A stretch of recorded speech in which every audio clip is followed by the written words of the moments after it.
So we are using a magnetic sensor called a Hall effect sensor and some other sensors. So it's actually a hypersensing platform, including this Hall effect sensor that we invented at Stanford. And this sensor is a magnetic sensor that measures the magnetic signal from any conductor. Say, for example, you have a wire coming from your appliances, in this case, the transformers, the inverters, switchgear. We can measure the magnetic field generated by the current flowing through that wire and translate that back to electrical information, in this case, the voltage. So it is a magnetic sensor, but people also use it for current sensing because the current flow actually generates magnetism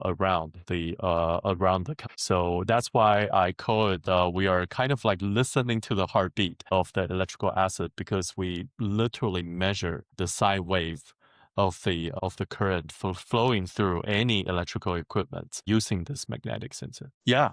Yes, I think that's another thing I'm very excited about. So I think sensor only collects very high fidelity data, but how can you really synthesize the insights based on this data? That's where the analytics become important. Traditionally, classification of different types of failure used on the electromagnetic waveform is very poor, and hence people get a lot of false positive, and it's hard to understand, the actual faults and how bad it is. So that's what exactly the first thing that AI does in our platform. So it actually does a great job on classifying the fault type and decouple the fault from the noise in the environment so that we can know what is the type of the fault and how bad it is. And a second layer of the AI that is doing is, in addition to our sensing data, if the operators are also collecting, say, the gas sample,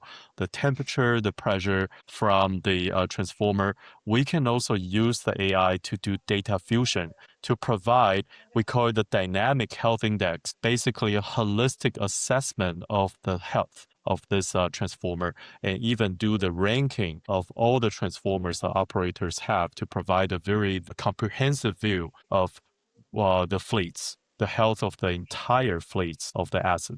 So in short, the AI is doing the signal classification and to provide the insights accurately without false positive. And the second thing is to do data fusion on multimodal data to translate all kinds of data into the actionable for the operators.